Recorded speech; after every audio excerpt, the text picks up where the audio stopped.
Well, hello everyone, and welcome to another edition of Unplugged. It's been the talking point of the entire season, particularly for the last couple of months. The will he, won't he? Obviously, our message had been, even the title of last week's show was to calm down, which meant a lot about a number of factors, obviously Nash being one, but plenty of stories and plenty of reactions and all of that sort of stuff. And I'm not going to sit here and say that we were certain, because there's no such thing in this line of the game, but it's just you've got to, I guess, hold the line and block out any of that external noise that comes out of it. I mean, it's been a tremendous fill-up, I think, for everybody to get that news on Monday that Nash has recommitted for a couple of years. Obviously, that's a challenge now that the club's got 2 years to convince him of that direction and take him on the ride and, show them that we're headed in the right direction, hopefully play finals somewhere in that period and whet the appetite for what might come down the line. We'll talk about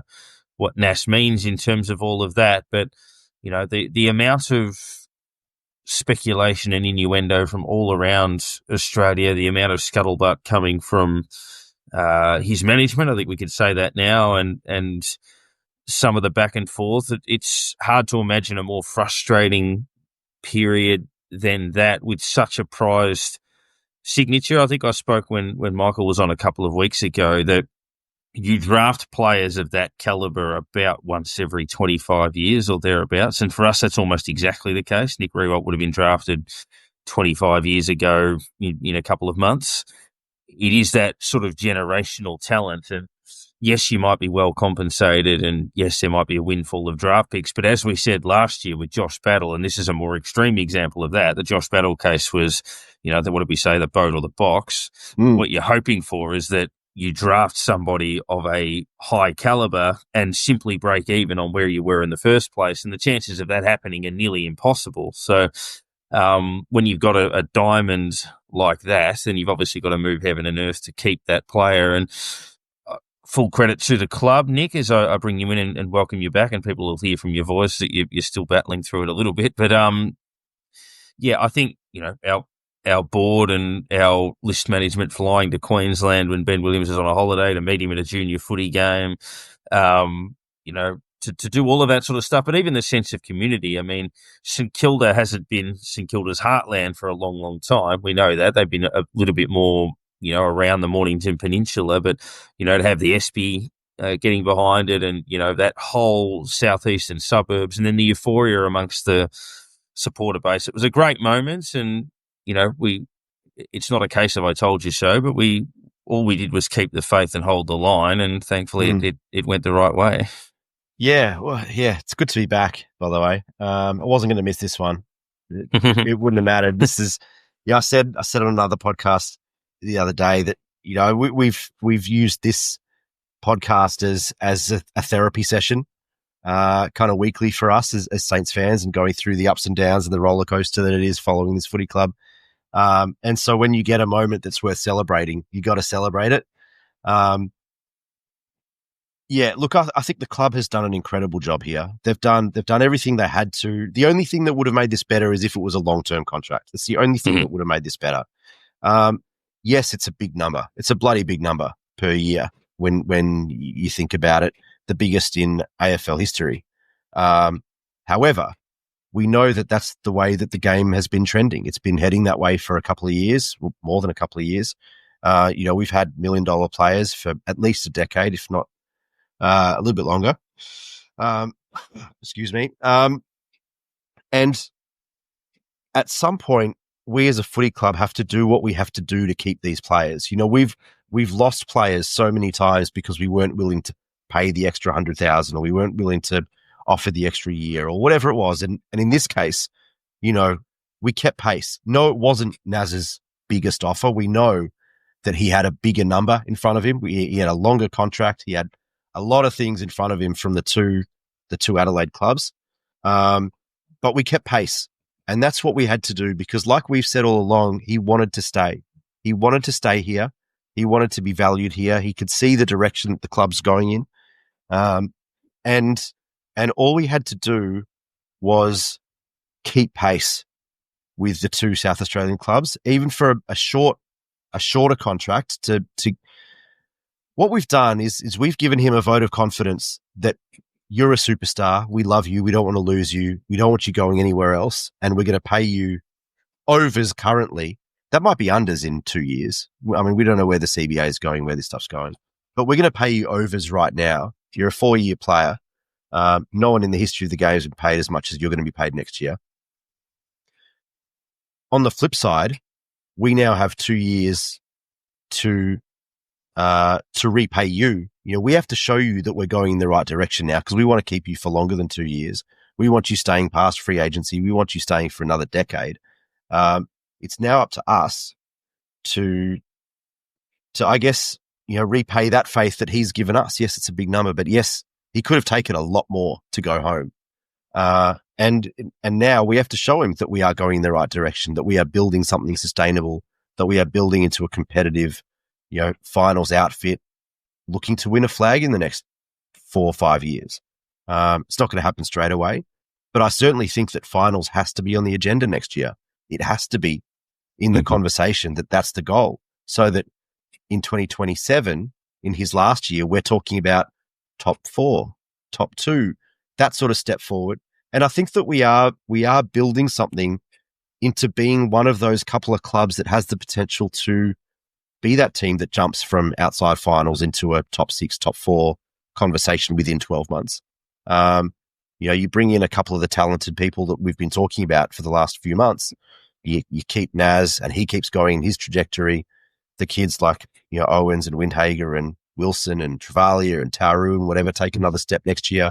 We're not in a bad position in terms of building this list, building this squad, building the club again. And as we've said all year, for the first time in a long time, it feels like the administration has got all their ducks in a row to build this club into a sustainable, competitive outfit for a long time. And there's a lot of things going on behind the scenes that I think back that up. And I just wanted to say that I think we spoke about Andrew Bassett and his presidency a few weeks ago, maybe it was a month ago or so. And one of the questions from listeners was, you know, how do you judge, how do you value president's performance, etc. Andrew Bassett played a massive part in re-signing Naz, a massive part. I mean, he was dealing with Naz directly. He was dealing with his manager. Like you said, he's flying into state to go and talk to them. He did a lot. He did a lot behind the scenes, and that might go down as one of Andrew Bassett's legacies. If all this works out in 5, 6, 10 years, re-signing Naz might have been his greatest achievement as president of the club, at least currently. You know, that might change in the next few years, but right now, that's a massive achievement. Yeah, you have to stand toe-to-toe with the big boys if you want to be one of those. And I think his quote in relation to some of the other stuff he's spoken about, like academies and father-sons and, you know, the challenges that we face as a club in the last couple of days was, I think he said, what was it, if we're going to die, we die with our boots on. And we, you know, and that's, I love that, you know, that the fact that we've been prepared to fight what we would perceive to be an injustice. We're not going to allow either a manager or another club or whatever to walk all over us and dictate us when the situation simply doesn't suit us. We don't care if you're on a holiday. We're still negotiating. We haven't finished yet. So we're going to go up there and continue the conversation. And I like that we're not, if the situation's not going the way we want it to be, we'll just change it. We won't just roll over and go, oh, you know, such is life where, you know, we're the little boys, we'll just cop it. So I admire that a lot. And H, I guess the one thing sort of throwing to you is you can't win flags on the back of one person. However, I think if you look at nearly every premiership team in our lifetime, I can't think of one that didn't have a generational superstar. So somebody that had they were the legacy player of that era. Now they have to have other quality players around them. So Hawthorn, Buddy Franklin, 08, Gary Ablett Jr. at Geelong, Bontempelli at the Dogs, Petrarca at Melbourne, Dustin Martin, probably the biggest example at Richmond as their legacy player. We had one of those 25 years ago and should have won a flag, no question. But you're in that position now where you're like, okay, you've got probably the best player in the competition, who may well be that for a decade. You build the pieces around him, but you know, it is so vital that you hang on to someone like that when it comes along. And it's been a while since that came along. Yeah, I mean, as good as recruiting guns from other teams and building around them, like you see these teams doing that sort of stuff, retention is a big thing. Keeping these players that you've built from day one. And that's what we've done. We've gone from Nas being this little skinny kid that would be knocked out of a contest easily, would have a few kicks off the half-back flank and contribute a little bit each game, to a match winner. And that's what he is at 22. He's a match winner. He will turn a game in a moment. And we've seen that in a few times this year already. He's the sort of player that you go, okay, you do everything you can to keep them and build around. And that is the center point of what we start from. And locking him in, then the flow on of keeping those other players who are there with us, the flow on of other players now going, hang on, I like the look of that place. Coaching staff going, I want a job there. I want to work with this kid. There's just the flow on of everyone going, hey, that looks really good down there. That looks like a good place to be. And losing other players in years gone by is what has been issues. We've been able to start building a couple of decent players and then lose them, or we finally get a couple of players who start showing some good things and they get picked off. And it's finally good to be able to have one and go, no one else is having him. He's ours. No one else is allowed to touch him. And just using that 2 years now to go, all right, let's work out where we are. We know we've got him there. Let's start again. Let's work out exactly how we're going to build around this, how we're going to, I guess, move forward. And where's our target? Where are we going to be hitting the competition hard? Is next year another building year? And then we challenge the year after as in like a top 8, possibly top 6, pushing top 4, depending on obviously who we bring in and that sort of thing as well. And it's just hopefully there's a bit of a pathway to what we think where we are, and we can keep that in front of him and saying, you know the target. You've actually said it yourself this week. I want to achieve something with this group. Have it in front of him and saying, we all want to achieve this. This is where you're going to take us. And yeah, he'll drag a whole lot of others along with him, though, without doubt. So, I mean, yeah, it's a huge price to pay, but geez, it could be worth it in the end. That's for sure. Yeah. And look, I was going to say, Nick, without pushing the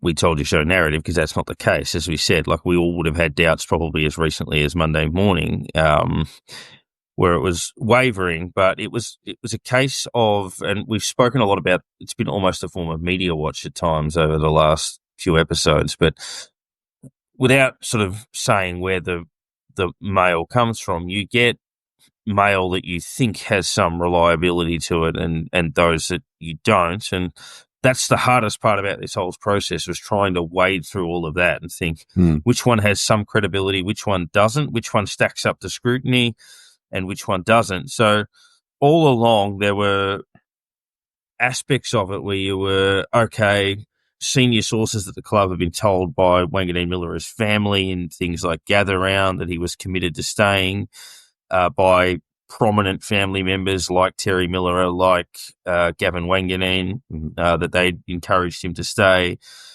From the board, talking about difficulties they might have been having negotiating with management over price, but their level of confidence, ex-players talking about their relationships with high-end people like Ross Lyon. And then you had articles from, South Australia saying, there's all of this disharmony trying to unsettle a club. And you're like, okay, that one doesn't stand up very well. Then you get journalists saying, in some cases, good journalists saying, all three sides are pretty confident that they'll land this, and like, absolute fluff doesn't mean a thing. Mm-hmm. Even an article saying, Wanganeen-Milera is leaning towards the Crows. Then you dig deeper into the article and it doesn't say that he wants to leave the club. It just said that if he did leave the club, he would go to the Crows, whereas the headline suggests Adelaide is the preferred option of all three. Yeah. And that's not what the article says. No. So there's an element of gamesmanship in media now. Mm-hmm. I mean, I think we all know that now the news and media is not necessarily about telling the truth anymore. It's about what's going to get people to open an article, what's going to get them to watch the news, what's going to get them to listen past this advertisement, to, all of these things that are now, commercial priorities outside of spending the time to go and get the actual story. And the reality is that, all three of us got mail from different people over the journey of the last 3 months, 4 months. Majority of it was that Nas at all times wanted to stay. He wanted to stay. And ultimately, that's what it's going to come down to. Does he want to be there or not? Now, he can be tempted by a lot of things, but does he want to be there? And that's a massive factor. But at the same time, there are going to be journalists and reporters and other media outlets that are getting similar mail from similar people that they know and have dealt with in the past and have spoken to, that are saying, oh, no, he wants to go to Port, he wants to go to the Crows or whatever. And so all of a sudden, when you just report everything that you hear, there is no single source of truth. There is no, common denominator, because you're just reporting every bit of mail that you get as a reporter. And that's not journalism. That's just reporting what you hear.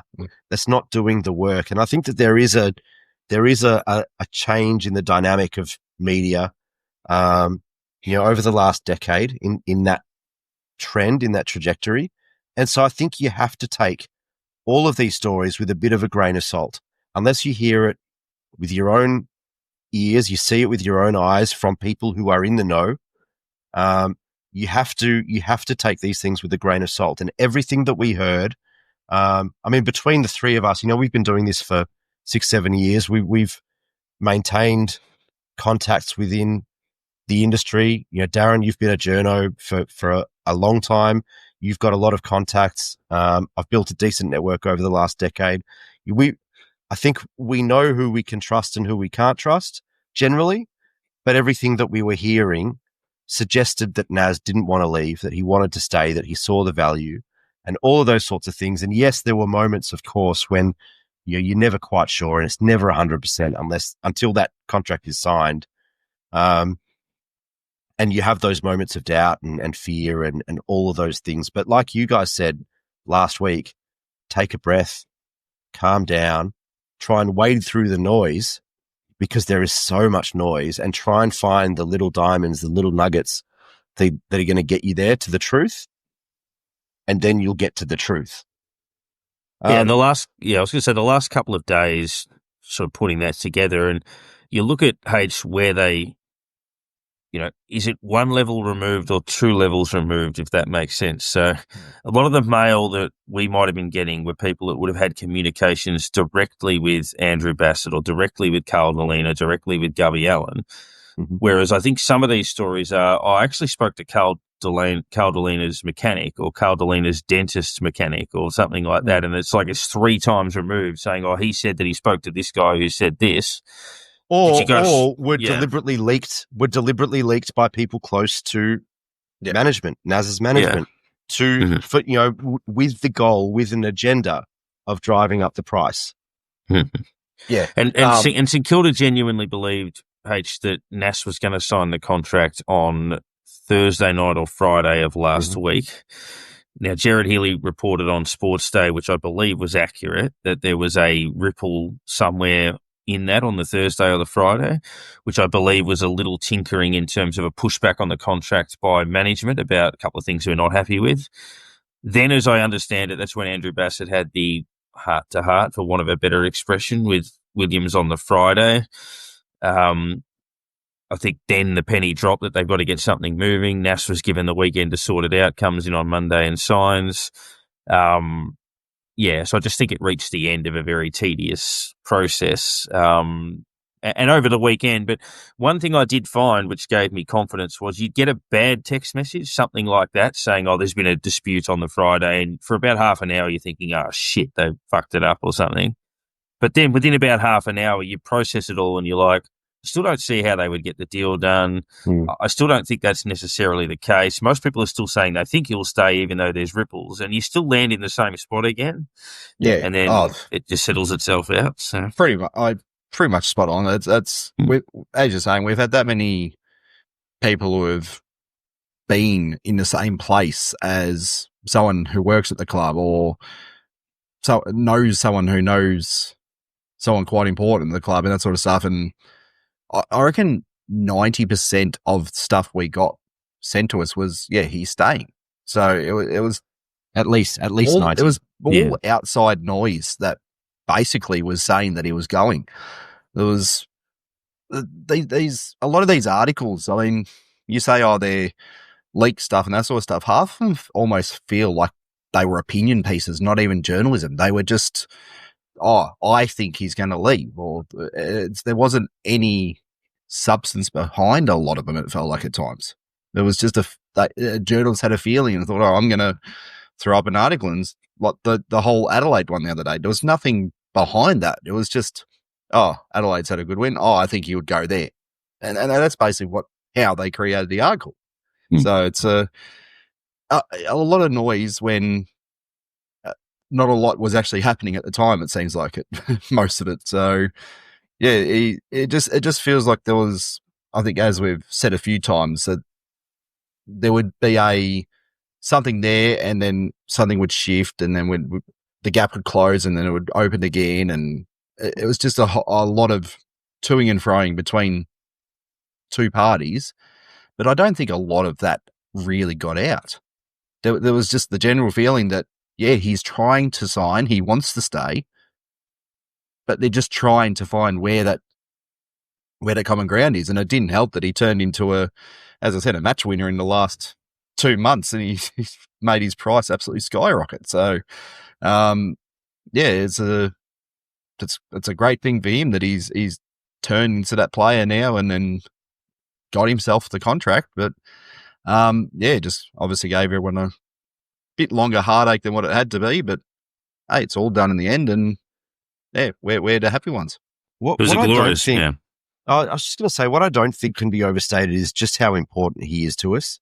And I think, we had similar conversations all last year, like you said at the top, Darren, around Josh Battle and, what he meant to us and all those sorts of things. And yes, he was a top 10 player for us. He was obviously, podium in the best and fairest, or would have been had he been there. And was an important player to our structure. But I don't think really at any point, was anyone kind of saying Josh Battle's a top 20, top 30, potentially top 50 player in the competition. And for a decade, we've been, we might have cried out and called Mike Sheehan or John Ralph a fuckwit for not having Jack Sinclair in the top 50 or Cal Wilkie in the top 30 or whatever. There is, you called him potentially the best player in the competition. He's a no doubt top 10 player in the comp, and he's absolutely in a conversation for top 5 player in the competition right now, if not the best player in the comp. And if you look at his form over the last 2 months, Naz could legitimately win the Brownlow. Like that, I know that sounds silly when you say it, and it doesn't sound real when you say it, but his form over the last 6 to 8 weeks, he has the potential, even in some of those losses, to have gotten 3 votes and 2 and 3 vote games. Let alone in the wins, where he's clearly kind of been our best player, from a skill talent perspective. Naz is our best player. He's now, after this year, our most recognizable talent, our most recognizable, marketable player. Keeping him, even if it is on a short-term contract, is so important for so many reasons. You mentioned about the retention of other young players, about bringing players in that want to play with him. All of those things are very important. But I think also commercially, keeping the fan base connected and engaged. This guy's electrified the fan base over the last 3 months. Some of the most memorable moments in our lifetimes. And yes, it hasn't been finals and all of these things. We know that it's not winning a flag. We know that it's not winning finals games. But some of these moments that he's given us over the last few weeks and months are moments that you're going to remember in 10 years' time, in 20 years' time, when you're thinking about, holy shit, we had the best player in the competition. This guy was in that conversation for the best player in the competition, not our best player, the best player in the competition. And it's been so long since we've been able to have that sort of excitement or conversation around our own talent internally and not bringing someone in. I know there was a lot of excitement around, you bring Brad Hill in and Dan Butler and Jack Higgins and Paddy Ryder and these sort of got Jack Steele and whatever. None of them have been as good as Nasiah Wanganeen-Milera is at the moment. And he's only a 4-year player. He's 21, 22, has the ability to be the best player in the competition for a decade if he continues in this trajectory. And there's no reason to believe, given he's only really scratching the surface in terms of being a midfielder and a ball winner, as opposed to being a winger or a halfback flanker, the impact that he can have on this team for a long time is untapped. It's just so important. You look at things that players can't do or that we haven't seen players do. And you mentioned some of those moments and things like that in terms of his evolution. I think if you lined up, it's an old schoolyard thing. If you had every player in the AFL in the schoolyard and you had to pick one first, I think there's only 3 players in that conversation. I think it would be him, Nick Dacos and Sam Darcy would be the 3 if you were going to pick a side from scratch. Bontempelli might be in the conversation. Yeah, the only thing, and he or Jeremy Cameron you'd probably throw in there, but maybe the age of those 3 puts them in there. We build a side around them for 10 years because of how young they are. And, they've all got special attributes. I mean, Darcy, key position players like that don't grow on trees. Dacos, consistency, ball winning ability, smarts.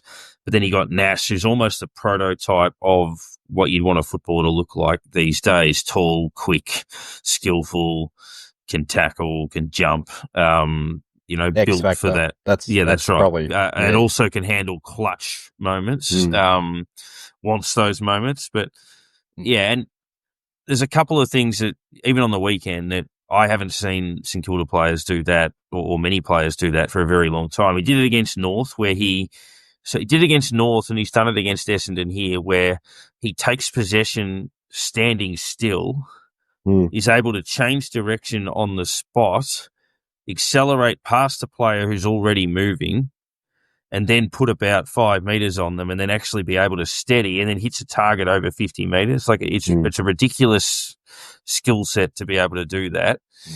People would remember the one against Essendon when he was on the boundary and he turned whoever it was inside out. Did it against North. And then obviously to rip a ball out of the middle, take 2 bounces, kick the ball from inside the centre square and have it clear the fence by about 6 rows straight through the middle. I've literally never seen a St Kilda player do that before. So, and sitting in the crowd, there were a few Saints fans around us and a few Bombers fans around us, and Bombers fans kind of, shake their head or whatever. They're not booing it. They're kind of like, well, shit, too good. And the Saints fans around kind of look at each other, almost shaking their head with a bit of a smile, thinking, fucking hell. That comes from. Yeah, that's right. Like, yeah. On Friday night, that was, sign the bloody thing. Come on. Yeah, that's right. But I mean, it's those little moments where you're like, you can't replace that with anything. No one else can do that. So, it's that combination of the skill, the talent, the mentality to go and do it, but then you add on that clutch gene, which I don't think. I think we all knew that he was immensely talented. Coming through, we saw him in his pathway development, draft year, his first couple of seasons. We could see the talent. There were flashes of it. You could see the talent. He's obviously incredibly skilled, but I'm not sure anyone saw the clutch gene being a part of his skill set and the toolkit. And I mean, you just go back a couple of weeks to the Melbourne game, right? Like we've talked about wanting the player who's going to put the team on their back, like a Nick Riewoldt did or a Lenny Hayes did in all of those moments. And I think we all kind of talked about the potential of that being, a Mateus Filippo. He looked like the guy who's got that mongrel, he's got a bit of the attitude, the cockiness and the swagger, and he's the guy that wants the ball in the hands for the kick after the siren, or wants to be the guy to rip the ball out of the middle and whatever. And for reasons out of our control. We haven't had Filippo in the team for a lot of the last 2 years, and so we haven't really seen that part of him develop as much as we would have liked. But I'm not sure any of us had Nas being the guy to add that to his game, to be able to do that in a clutch moment where you need a goal and he wins a clearance, takes 3 steps and drills it from 55. He was a guy that we for 2 or 3 years we were all saying, how can a guy who's so supremely skilled to hit a target 60 meters away in open play not be able to kick a goal from 35 on the run? And now all of a sudden he's doing this, and then he's taking, clutch screamers inside 50 to tie a game with 8 seconds left, and then teeing up a set play to go and do it again to kick the winning goal 8 seconds later. Like what he's been able to turn himself into this season is nothing short of incredible. And like I said, this is just scratching the surface of what he's going to be able to do. And now it's on us to prove to him that this is the place to be, not just for the next 2 years, but the next 10. And that's a big job for us, but we've got to take that so seriously because, we lose him and then all of a sudden, why would anyone else want to stay? It'd be brilliant with all the scuttlebutt, H, before we wrap the Essendon game. It'd be brilliant to have all of the noise around the club and, Nash stays, Windhager stays, Steele stays, Marshall stays, TDK comes. Wilkie stays, Aaliyah comes, Liam Ryan comes, no one goes, and you're like, well, there you go. So, which is distinctly it's actually going to be, Yes. in our own hands to actually say who will be going, which is... I actually think that scenario is more likely than not.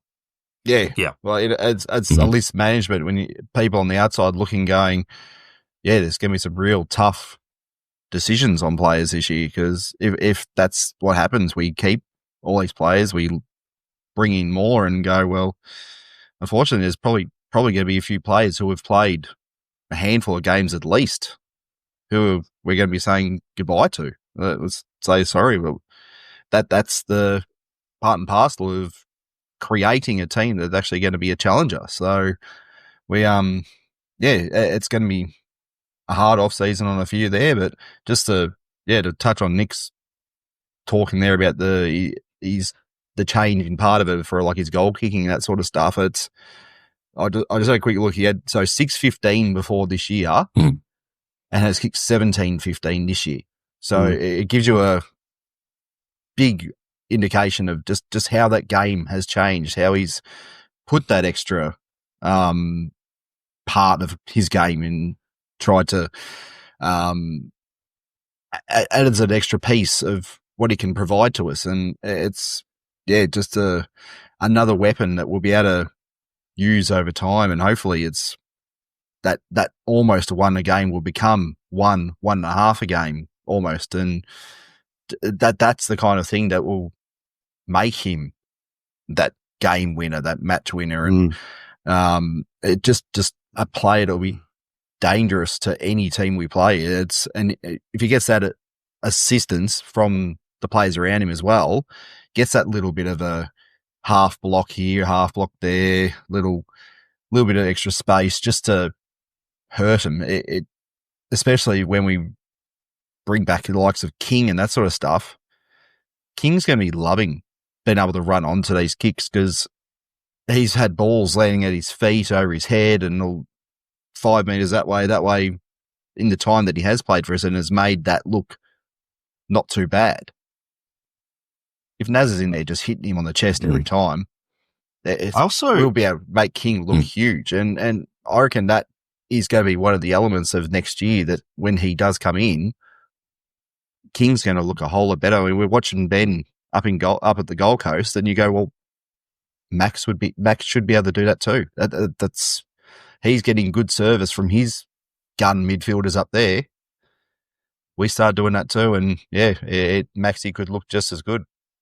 I also don't think that we've kind of thrust this on Naz this season. I don't think it's been that we've just experimented with his role and he's just excelled. I kind of feel like he's almost thrust it on us, right? Like he's proved every step of the way that this is what he wants to do.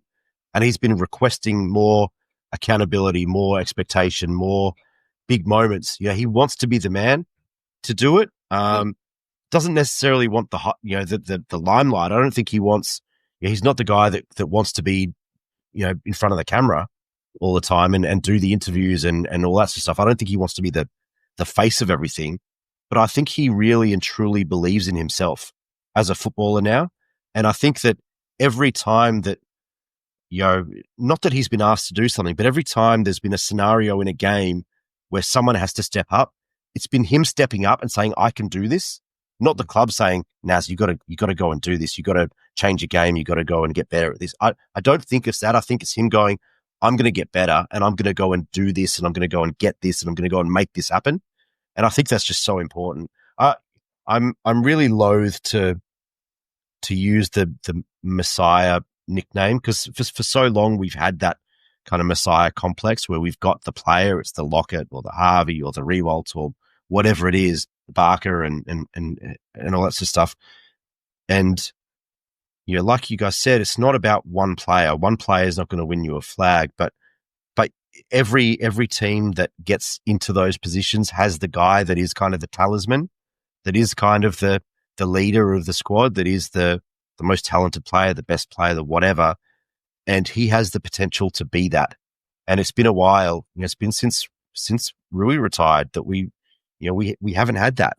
And again, I don't like the Messiah nickname because I think it places a lot of undue pressure unnecessarily. But he has the ability to be our best player and like I said before, be the best player in the competition for a decade. I'd like to dunk on Port and say, sorry about Nash. Can we have a chat to you about Zach Butters? That would be funny. And see how that's probably more a next year thing based on his contract, I think. But you never know. We'll reflect relatively briefly on the Essendon game. It wasn't a super game of footy, but it wasn't an awful one either. I don't think we played particularly well. It was a better spectacle than the week before against the Tigers. I thought we won the clearances pretty well, but our tackle pressure was down, gave up a lot of uncontested marks. Probably would have been beaten by a side that had a degree of composure maybe late in the game, and the Bombers are pretty banged up with injury, but we probably had that when we needed it late, a few clutch goals, a few clutch plays, a few clutch tackles, Darcy Wilson and a couple of others.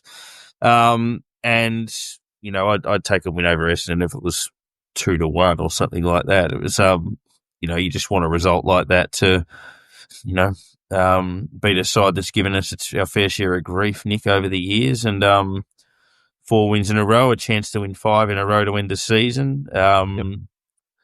Can't complain about that, even if the footy wasn't unbelievable. No, I mean, it's weird in the way that the last kind of 2 months has gone, in that we had 5 really competitive, playing really nice football and lost all of them. And now we've had kind of 4 average to poor performances in a row against lesser teams, lesser squads, lesser talent, and won them all, even though they've been poor games and we've played poorly. But I think what I've taken out of it, and it certainly hasn't been fun watching. I haven't loved watching this last month of football. There hasn't been a lot of highlights. There hasn't been a lot of replay watching, all that sort of stuff. But I think we can pretty confidently say that in previous years, we lose most of those 4 games. We're put under pressure. We're struggling. We've lost 5 in a row, 6 in a row, whatever it was at that point. And then you're in a grind and we find a way to lose those games. We get overrun late. Colby McKercher, for example, it's a rebound 50 delivered and Larky kicks a goal in the siren or whatever. The Bombers kick that goal late in the game to go up. That sort of stuff, it happens to us. And I'm not saying it's a St Kilda thing, but I think historically we lose those games that have been a grind, particularly after you've had a period of playing really good football and then you're playing average football. But we've managed And we can argue about the merits of winning games of football at this stage in the year when you're not going to play finals and draft picks and all that type of stuff. We've done that, and we can keep doing that until the cows come home. But what I think we've seen is a development. We've been asking the leaders to step up, all year. We saw in the first half of the year when we'd win games of football, when we'd play well, it was the young kids that were doing it, and we were kind of not lacking the experience, but lacking some leadership and all those sorts of things. I think what we've seen in the last month is that when the goings got tough, it's your Cal Wilkie, it's your Jack Steele, it's your Rowan Marshall, who might get beaten in the ruck, but then around the ground does a power of work, hits the scoreboard. It's those guys that have steadied the ship. They've been the calm head. They've been the guys that go and lead by example, go and do your 1%ers. And I think we only won 3 kind of major statistical categories on Friday night. That was clearances, 1%ers, and forward 50 efficiency. I think Essendon went at like 53% inside 50 in terms of disposal efficiency. We were at 67%. And ultimately, winning the ball out of the middle and then hitting a target or being efficient inside 50 is what got us over the line, because we didn't have enough of the ball to win. I think they were harder at it for most of the night.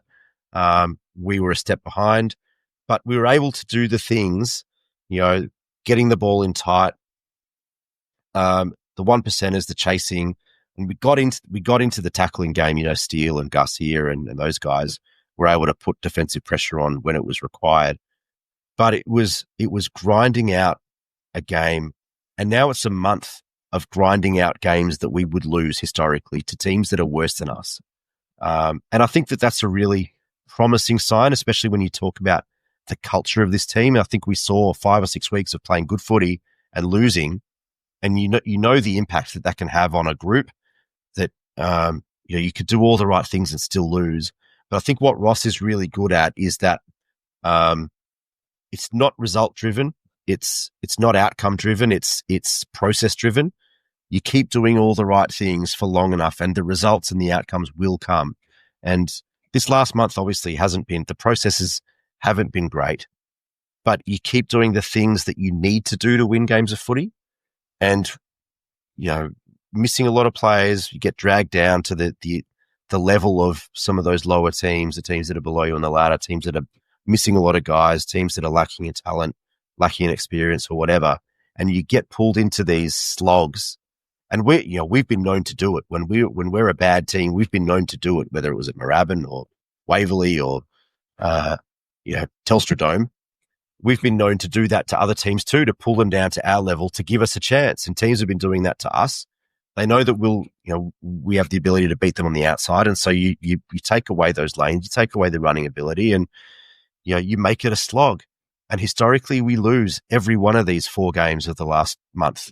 And what we've been able to do, and that goes, it's a massive feather in the cap for what the club has been talking about, building a sustainable culture and a culture of winning football and competitive football.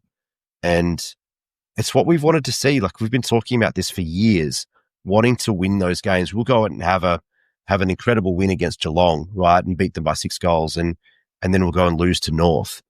And it's just it's inconsistent, and it's hard to watch, and it's all of those things sometimes. But I think what we've seen over the last 4 weeks is that unwillingness to be outcompeted, and ultimately an unwillingness to be beaten when it matters. And yes, I know the opponents haven't been top-notch, top-level, but we showed that we can play competitive football against most teams in the competition.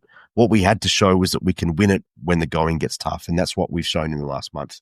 Yeah, H, your summation, I think that's probably fair enough. We've been a little bit below our best, but had the maturity and the composure to get the job done when we wouldn't otherwise have done so. Yeah, it's probably more a football maturity when you think about it, because most of these teams that we've been up against, we've been of very similar age, either slightly younger, slightly older, and games played not all that much difference in the end as well. It's been just a few moments, a few I guess, key areas that we've been able to win these games and get over the line. It's not that we're massively experienced against these teams, so it's been good to have pretty much a mostly full fielded like effort from every player out there, and mostly we've had every player contribute to the win. We've had a few quiet efforts at times, but mostly every one of them out there has been contributing and putting it towards getting these wins over the line. That, as Nick said, we would normally probably drop a couple of them at least. I've been saying to a few people, we've been playing horrible football, managed to pick out the 4 wins. I mean, we predicted before the 4 games came up that, look, we should win all these 4. We've got them all. But we've won them ugly, and I've said to a few people, just watch, we'll play absolutely beautiful football this week and somehow manage to lose by 8 goals. It's just going to be that sort of probably game that will look magnificent. We'll hit every target, but still, manage to lose it to a finals to our Giants team who are on their way to get to see. They might go a fair way this year. I've been watching them, and they're looking a little bit dangerous now. So it could be an ugly, good-looking game if that makes sort of sense. So it's interesting to see how we handle it. Concluding that one with votes, probably not the easiest game to give votes for, but I gave 4 1s and 3 2s. Look, Brad Hill played one of his better games again for the season. He's in solid form. Cooper Sharman did a lot right. 3 goals, a lot of possessions, 32 goals for the season, having a very good year. We'll enjoy having some support. Marshall, I was surprised, probably got the whatever it is, the Red Rooster player of the round for the Saints. Thought he was good. Didn't have him best on ground, only because I thought Goldstein's influence was not too far off his. Garcia a bit stiff not to get 2 votes. Most tackles ever against Essendon. And had a very good last quarter when the game was on the line. Also, apologies to Boxall, who I thought in a similar vein. I thought he's deceptively big when you're at the ground, and he's good overhead in the contest, and liked him, but more on that later. I gave 2 votes to Nash, who probably the most influential in many respects, but I thought the 2 inside mids, Windy and Steele, arguably our best players. I gave them both 2 votes each as well. But H, how did you split your 10? Pretty similar. It's you were saying beforehand, it was hard to sort of split up the few that you wanted to give it to. I was ordering just like giving just 5 2s and going, that's I'm done for that. It's but gave one to Cooper Sharman. He was in and around and gave us good targets, and it feels like he likes playing well against Essendon, and it makes sense with his father being an Essendon fan. So I think it's a little bit of a motivation there at times for him to have a good game against them. So what to go see, as you mentioned, he's just a bulldog inside. He's works hard. He gets to the right places, gives us good feeds out of the middle, runs and runs. He's not the quickest guy on the ground, but he tries to give us that bit of run that if. Like, we were very stop-start, but he was one of the ones that looked like he was happy to play on at the opportunity to do so. So I was happy with that. 2 to Steele.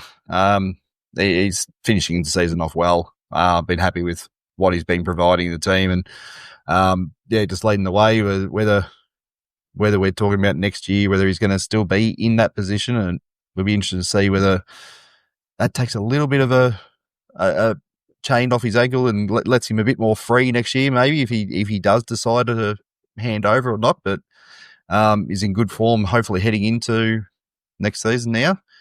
2 to Windy, just as he does, works hard both ways. Not much more you can say about him. That's just what he does week in, week out. Naz worked hard as well. Gave us couple of interesting moments. There was the play on after, well, the first of all, we're all going, why is he snapping around the corner? And then going, oh, that's what he was doing. He was playing on. And then he just tried to cannon the ball through, I think it was Redmond's chest to get the goal, but it was, one of the hardest, straightest passes you'll ever see onto a player's chest. But it was a interesting moment, but he's going to try to create those moments, it seems, at times. But just maybe sometimes just needs to do the simple things. He kicked it beautifully from that same spot only a few weeks ago to almost win us the match, and later on the kick the winning after one. So, and I got two to Marshall as well. It did look like Goldie was dominating, but you sort of go back and I had a bit of a closer look, and he might have lost a lot of the taps and everything, but he beat him around the ground. And that's where I was sort of thinking he made up for not being able to beat him in the ruck. We were doing pretty well off Goldie's taps, but around the ground he was basically making Goldie work hard and like not just dropping back in the pocket like Goldie does. As soon as there was a ball up, Goldstein runs back in defence. Marshall was trying to make him accountable and saying, no, you're not just going to do that. And it was quite a number of times I saw him actually sort of drag him out and make him accountable. So it was a lot of what he did off the ball, a lot of what he did in general play that I was watching and going, yep, he's made Goldie earn everything he did on the night around the ground. And played a pretty good game, to be honest. Nick, your distribution? Pretty similar. I've got apologies for Brad Hill and Windhager. I wanted to fit them in, but I just couldn't. And Windhager was probably the one that I felt worst about.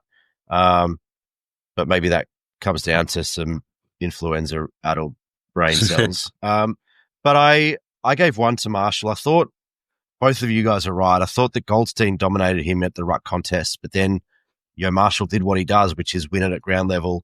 And I think his ability in the last 2 months to hit the scoreboard shows why we're going after and looking at a second ruckman. Whether it's Tom De Koning, whether it's someone internal like an Alex Dodson or whatever, the ability to push Marshall forward and impact forward of centre is going to be crucial to the development of this forward line and giving Sharman and King and Higgins and whatever some help, because you can't build a forward line in today's game around only Sharman, Owens and Higgins. You just can't. I mean, we've had to play Mason Wood deep forward out of the centre, out of the goal square for a little while, and it's kind of just papering over a lot of cracks. And so the ability to turn Marshall into whether it's a permanent forward or a more regular forward, I don't know what that looks like just yet, but there's no doubt that they want to be able to play Marshall forward more, and I think that he's shown exactly why that is over the last couple of months. I gave Jack Higgins one. I think he's getting back to that really dangerous forward, one of the most dangerous small forwards in the competition that we saw in the first 2 months of the season, 3 months of the season. Then he had that lean patch through the middle, but I think the last few weeks has really shown that value in terms of being able to hit the scoreboard, take opportunities, and show why he's so valuable to us and the way that we play. Hugo Garcia, 2 votes. His effort is immense, and he's not the biggest bloke, but he's strong in the contest. He doesn't take a backward step. I really like the way that he goes about it. As this squad and team develops, I'm still not sold that he will be in our best 23 in 2 or 3 years, depending on how this midfield pans out. And, is Windhager there? Is Naz in there full time? Does Mitch Owens move into the middle more? Is Phillippo in there? Is Darcy Wilson in there? This team's going to look pretty different, I think, in a couple of years. I'm not sold that Garcia's in there permanently in the best 22, best 23, or at least in the best, midfield 6, midfield 8. But for now, he is, and I think he's earned that position by pure work ethic and defensive pressure and doing all those things that Ross loves. And he deserves to be there. He deserves a game every week. And I think that his development has been really impressive over the last couple of years. Cooper Sharman is developing into a really nice player. I think there's always been question marks. We spoke at the beginning of the year about whether he was in our best 22, best 23. I can speak some fact in that I think that there are a lot of people within the four walls of the footy club that didn't think that Cooper Sharman was in the best 22, best 23 players as a key forward or as a forward.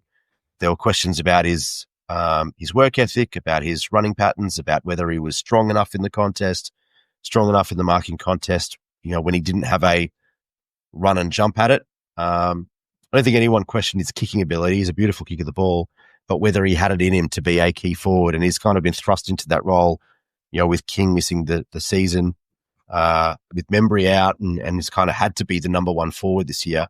And I think that he's shown that he's got the ability to play at this level consistently, and he's just developing into a really nice player, someone who's a dangerous forward who can hit the scoreboard regularly and consistency and chip in with his, 2 or 3 or whatever, and have really liked the way that he's gone about it this year. And then I had Jack Steele and Naz also with 2 votes. I thought they were probably our 2 most impactful players. Steele for his leadership in the middle, his ability to work back into the game from a pressure perspective, tackling in and under, getting closer and closer to the Jack Steele that we want to see, at least from a contested ball perspective. And then Naz just had it wasn't his greatest game, it wasn't his cleanest game, but he was our most impactful player in terms of when something needed to happen, he went and did it. He went and won the clearance. He went and kicked the goal. He went and, sidesteps and he made a play and he did something in those moments, in those crucial moments that, again, he was just like, give me the ball and let me make something happen. Let me go and do something with it. And he's just that guy. He's the man at the moment, Naz, and he's earned that title.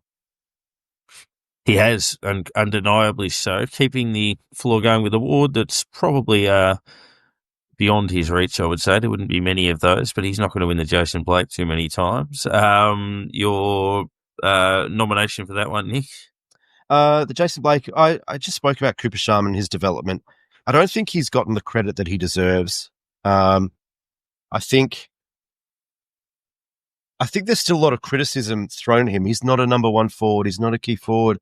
And I'm not sure that there's any doubt about that. I don't think he's meant to be a key forward. He's kind of had to be that key forward because of the situation that we've been in this year. But you look at next year, and you look at him playing next to Max King, hopefully, whether it's Marshall or De Koning or whoever it is that they get down there as well. You've got Jack Higgins, you've got whether it's Butler or Liam Ryan they're talking about now as a forward, small forward addition to this lineup. Mish Owens obviously has been down there, Filippo, etc. Watching Sharman develop over the course of the year, his running patterns, his work ethic, the ability to get up the ground and then get back forward and run both ways and impact on the wing and then get back into running patterns inside 50. I think it's been underrated, the work that he's put in over the course of this year. I mean, it probably started last year, but I feel like his game has developed so much this year that when you're talking about Cooper Sharman as a second or third forward, behind a Max King, a Marshall, or whoever else is down there, then you've got a really dangerous player.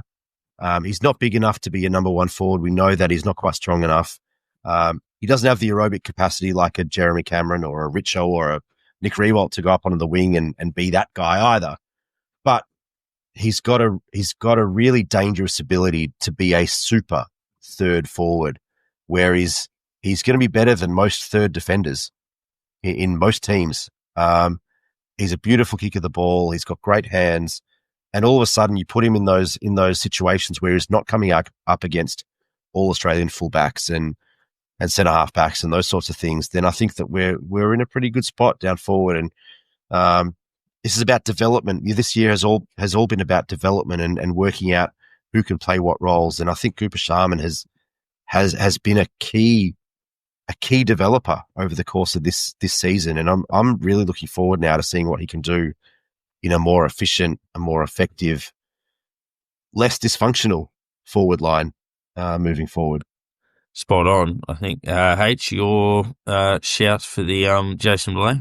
I'm just going to get to Maxi Hall. He's not picking up many votes, but he's turning up every week, giving us plenty. He just finds the ball. He uses the ball. He gets the space.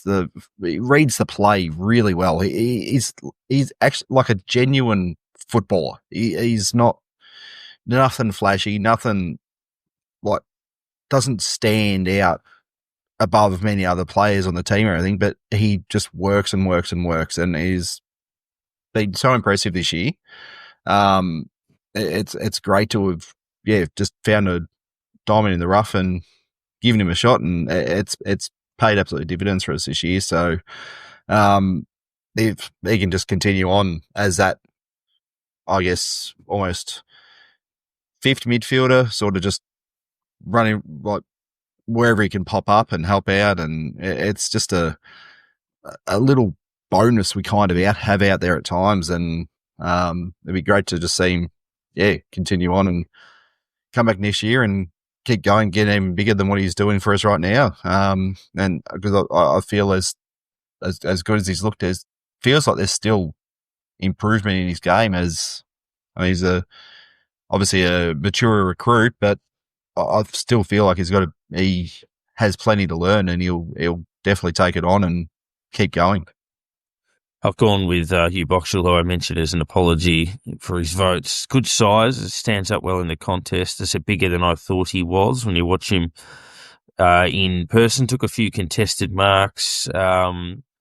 Tackle numbers not as high as they have been, but that is a good aspect of his game. Thought he and Garcia's last quarters were particularly good. We're obviously well led by senior players, but it was good to see those two have the influence that they did. I think Boxall, first-year player, given where he was drafted, he's had a Rising Star nominee.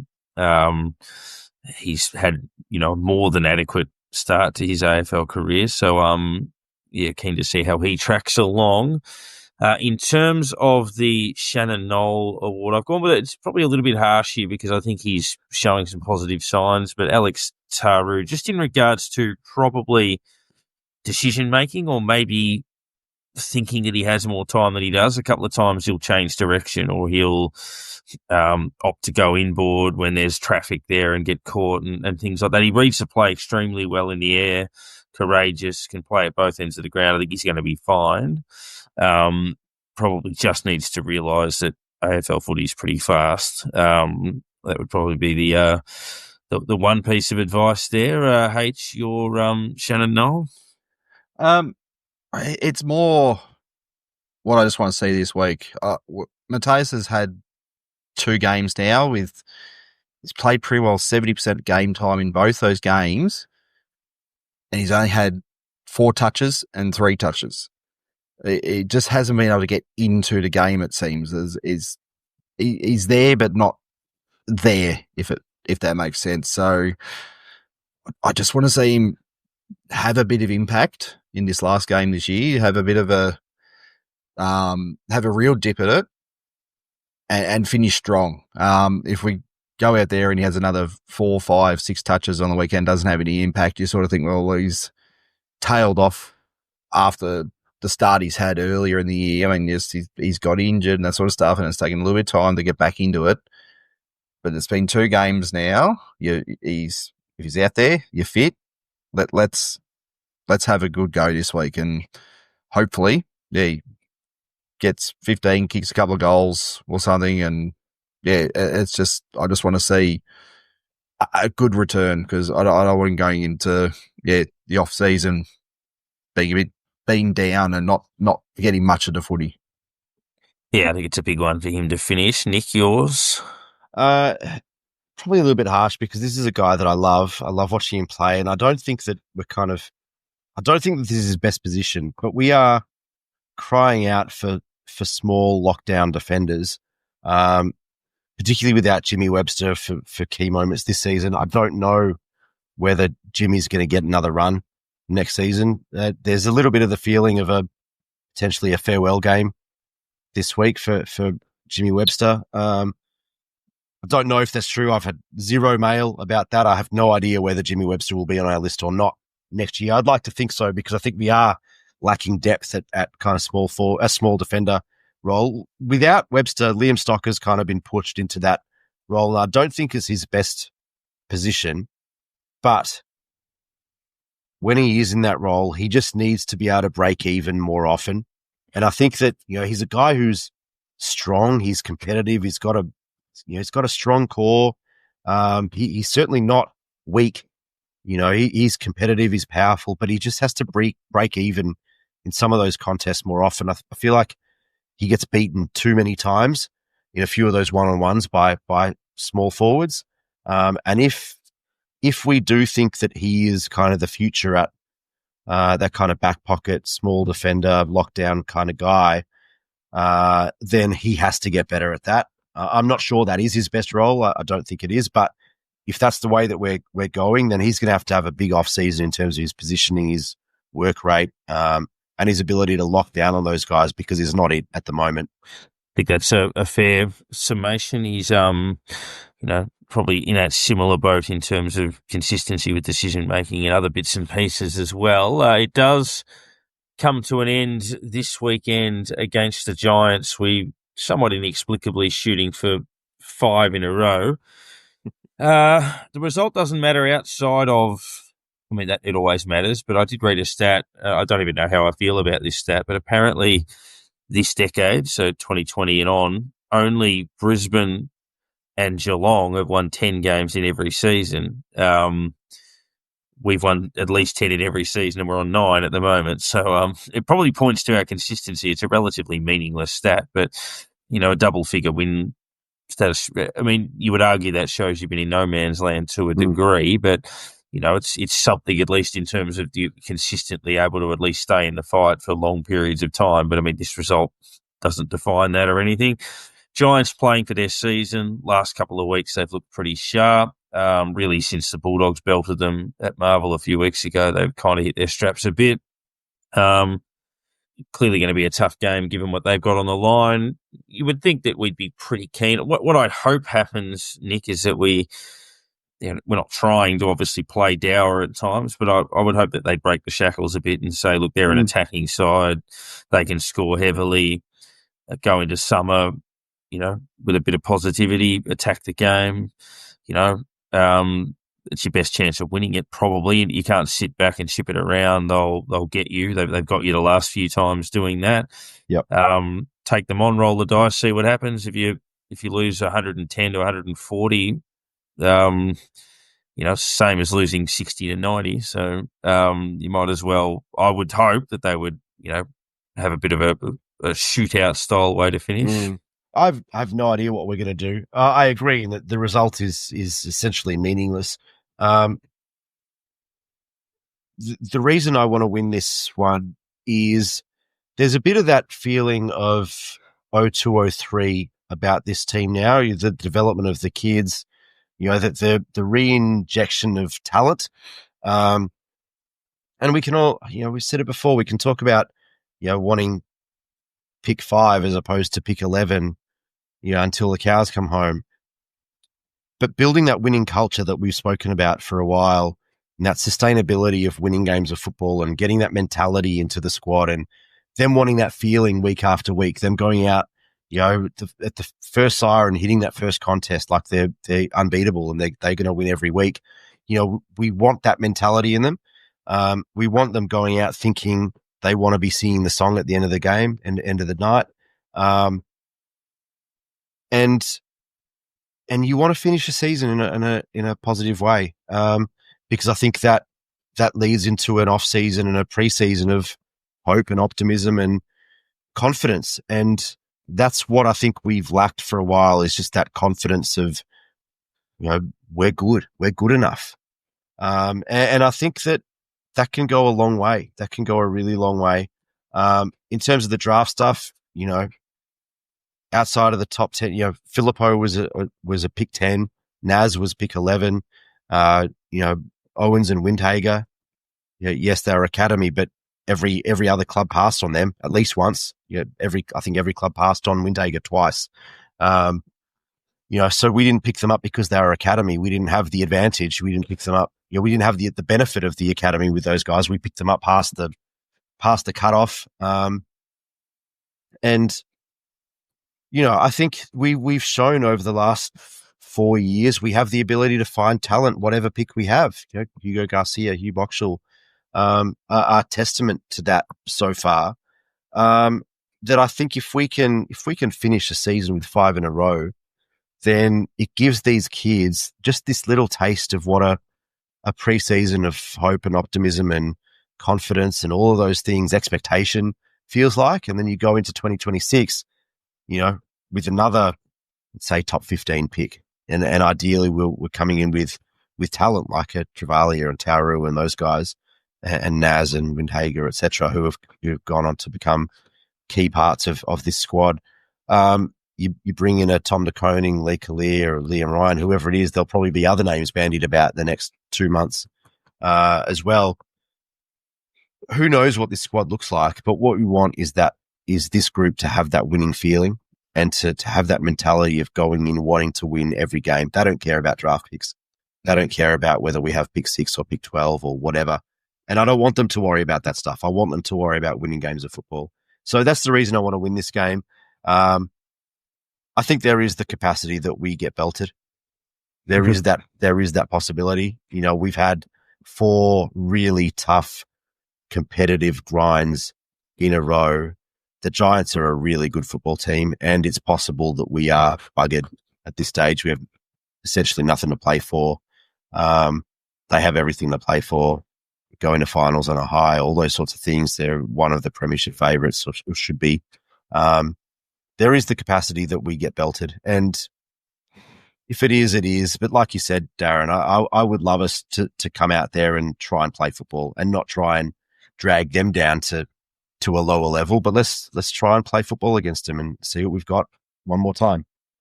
Yeah, we haven't had a stinker probably since that infamous West Coast game. An out-and-out stinker. Obviously, Melbourne was shaping that way, but turned into the exact opposite. But H, how do you view how we should approach it, I guess? I don't know if we change much to what we've been doing.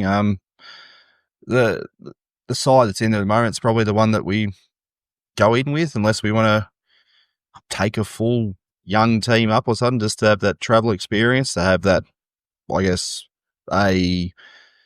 just a time away with almost with all the kids, and just tell them to go for it. Just give them the go ahead, just to run.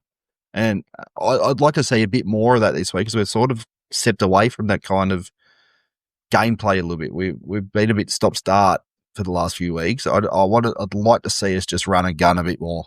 Let's just get them on the back foot and just go for it. There's no point sitting back and trying to save the game.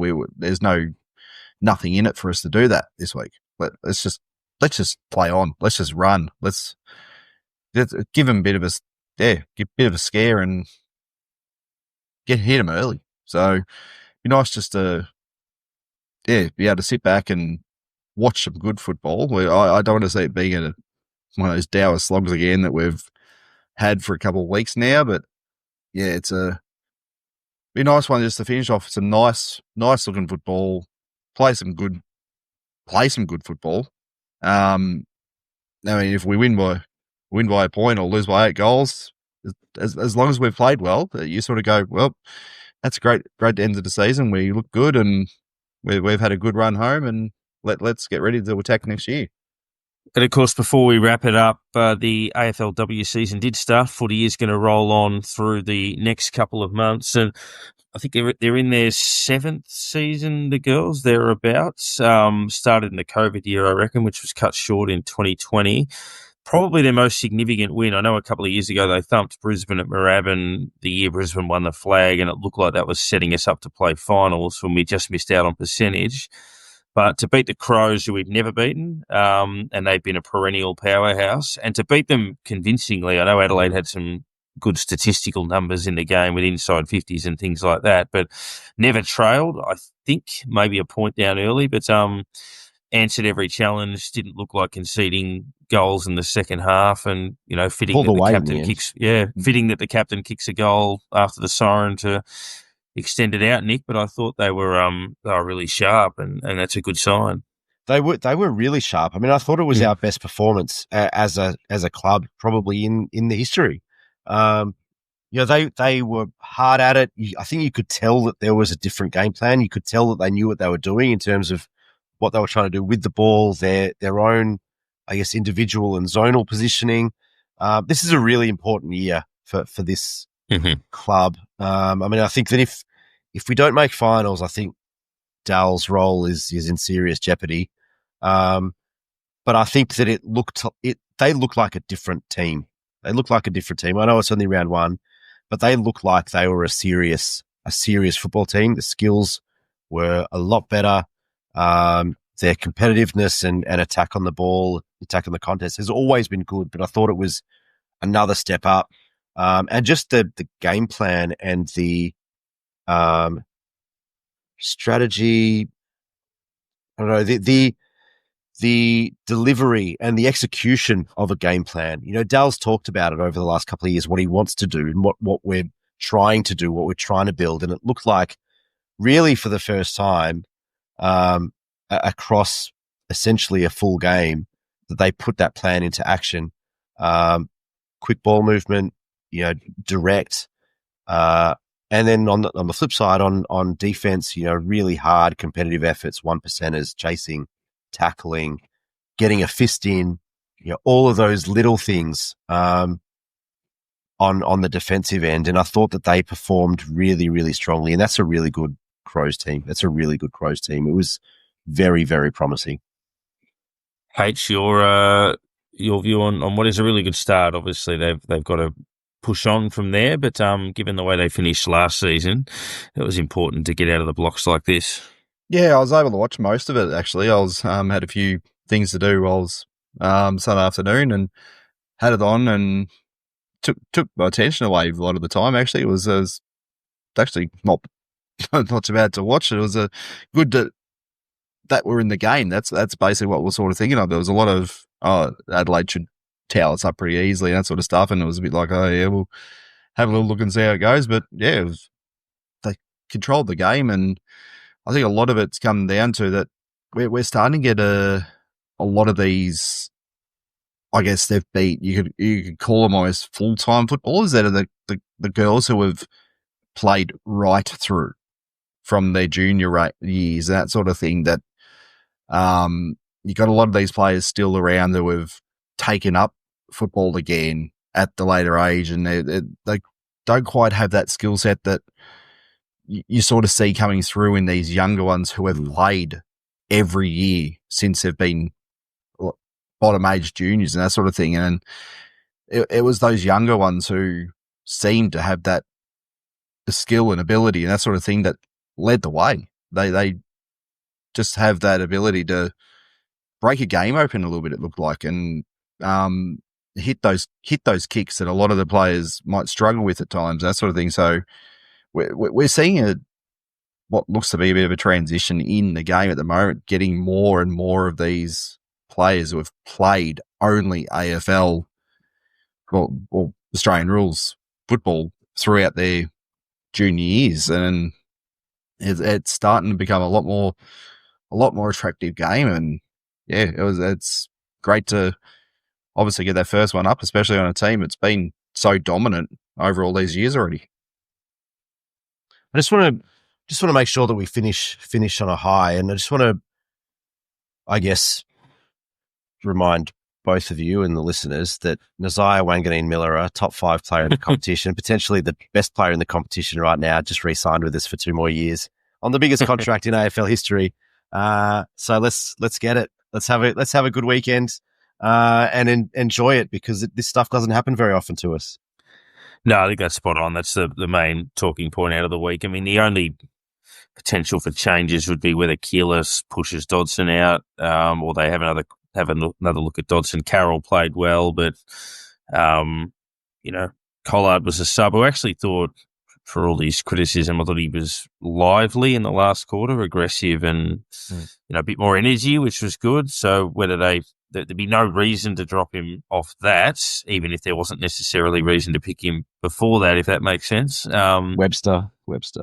Yeah, Webster Carroll has been probably Sandy's best for a couple of weeks, but yeah, there wouldn't be a lot else unless you had another look at Hasty or another look at one of those Max Heath or something like that down at that level. But O'Connell was all right, I thought, on the weekend. But yeah, I don't think they'll do too much in that space, given Burns won't come back.